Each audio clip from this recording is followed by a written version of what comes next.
Hi, in this video we're going to briefly compare these two toasters.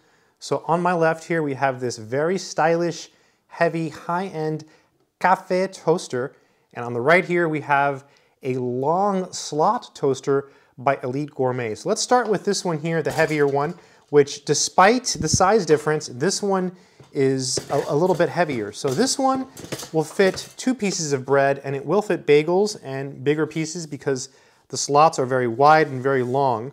It's got an extension cord similar in length to the other one, and it has a very nice stylish chrome finish even on the bottom, which is not really that useful because you can't see the bottom, but it does look very, very good.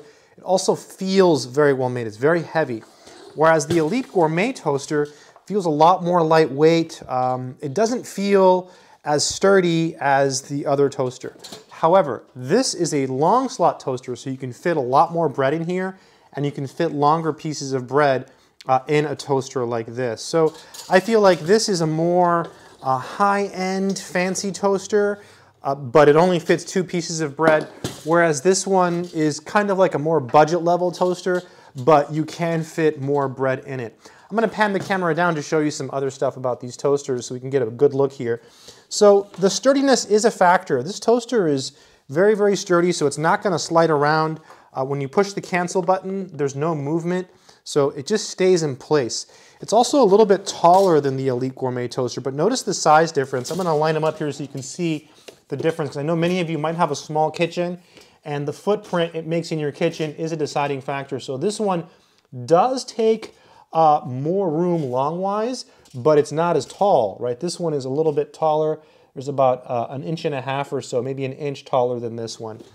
Weight-wise, this one, despite the length advantage, is much lighter, so I think that speaks to perhaps the quality of the materials, whereas this one is much heavier.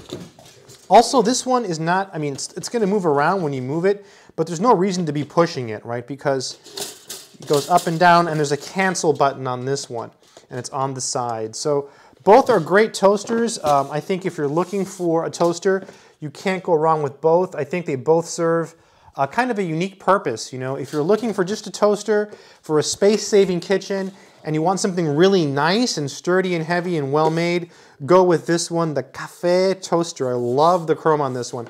If you have a larger family in your house and a two-slice toaster is not going to cut it, and you need more than that, go with the Elite Gourmet, which is, again, it's more of a budget level toaster, but it will fit more bread in it.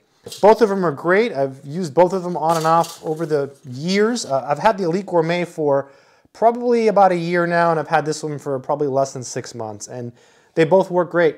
I think if you're looking for a toaster, it will depend on your needs. Again, 2 pieces of bread, and then 4 pieces of bread or longer pieces. Also, I want to mention that this one, despite the fact it only fits 2 pieces, sometimes you get like those long pieces of sourdough. They will fit in this one because this is like, it's like extra wide and extra long. And it will fit bagels perfectly. So if you love bagels, you can also use this one. Both are great, and I don't think you can go wrong with whichever one you pick. I mean, I bought both. I hope it's been helpful. Good luck.